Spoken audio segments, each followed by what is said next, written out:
नमस्कार, DS4 चॅनलमध्ये आपले स्वागत आहे। येवला तालुक्यातील सावरगाव येथे नुकताच भक्ती आणि उत्साहाचा अनोखा संगम पाहायला मिळाला। पवार परिवाराच्या नूतन नाना स्मृती वास्तूचा गृहप्रवेश सोहळा आणि गोरख आबा पवार यांचा वाढदिवस अशा दुहेरी योगायोगाने सावरगाव परिसर राजकीय आणि सामाजिक मान्यवरांच्या उपस्थितीने गजबजून गेला होता। शनिवार 28 फेब्रुवारी रोजी श्री स्वामी समर्थांच्या कृपेने साकारलेल्या नाना स्मृती वास्तूचा वास्तुशांती सोहळा संपन्न झाला। सकाळी सत्यनारायण महापूजा आणि धार्मिक विधी पार पडल्यानंतर खानदेशरत्न हरिभक्त पारायण तुकाराम महाराज जेऊरकर यांचे सुश्राव्य कीर्तन झाले। महाराजांच्या रसाळ वाणीने उपस्थित भाविक मंत्रमुग्ध झाले होते। या सोहळ्याचे विशेष आकर्षण ठरले ते म्हणजे पवार परिवारातील गोरख एकनाथ पवार यांचा वाढदिवस। यावेळी राजकीय क्षेत्रातील दिग्गज नेत्यांनी हजेरी लावून आबांना शुभेच्छा दिल्या। यामध्ये खासदार भास्करराव भगरे, माजी आमदार नरेंद्र दराडे, अहिल्यानगर पारनेर खासदार निलेश लंके यांच्यासह सचिन आहेर, पप्पू सस्कर आणि अनेक मान्यवरांचा समावेश होता।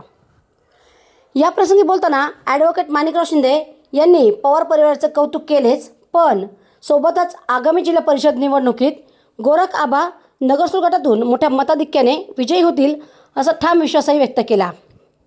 दत्तात्रय पवार, मच्छिंद्र पवार आणि समस्त पवार परिवाराने आलेल्या पाहुण्यांचे सहर्ष स्वागतही केले। या सोहळ्याला सावरगाव परिसरातील ग्रामस्थ आणि मित्र परिवार मोठ्या संख्येने उपस्थित होते। DS4 मराठी न्यूजसाठी दीपक सोनवणे, येवला। जिल्ह्यात आहे, जिल्ह्याबाहेर पण आहे,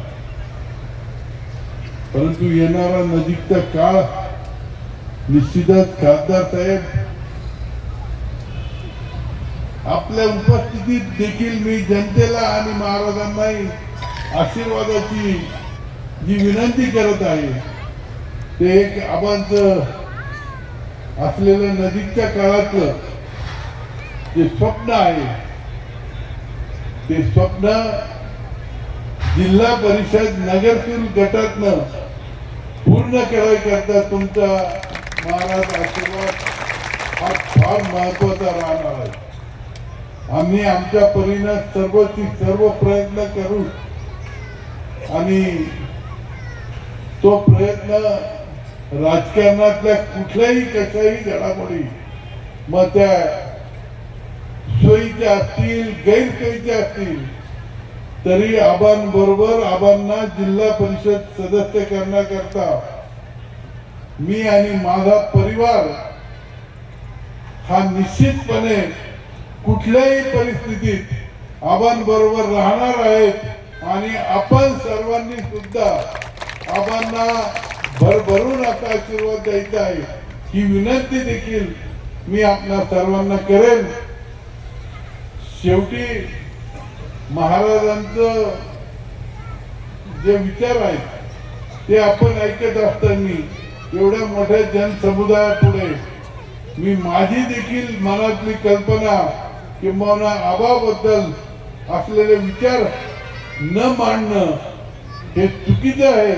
त्यामुळं मी या ठिकाणी प्रोटोकॉल सोडून का होत नाही, आज घरभरणीचा कार्यक्रम आहे, परंतु त्या निमित्ताने राजकीय देखील विचार या ठिकाणी मांडून मी आबांना या ठिकाणी शब्द देतो की आबा निश्चितपणे तुम्ही कुठल्याही परिस्थितीत या नगरसूर गटाचे जिल्हा परिषद सदस्य होणार होणार होणार ही काळा दगडावरची रेष राहील एवढंच सांगतो आणि थांबतो। गोरख आबा हे आमचे कौटुंबिक आमचे सहकारी आहे। आमच्या आबाचं आणि आमचे कौटुंबिक नातं आहे, त्यामुळे आपल्या एका कौटुंबिक कार्यक्रमाला आपण गेलं पाहिजे, त्या कार्यक्रमात सहभागी झालं पाहिजे, ही सगळ्यात महत्त्वाची भावना असते, भूमिका असते। शेवट राजकारण समाजकार्य यापेक्षा एक कौटुंबिक जिव्हाळा स्नेह हा महत्त्वाचा असतो। त्यामुळं आबा झालं, मी झालं की ह्या सगळा परिवार झालं, आम्ही एक कौटुंबिक नातं जोपासत असतो। त्यामुळे आमचा घरचा कार्यक्रम कार्यक्रमाला उलट मला येण्यासाठी उशीर झाला।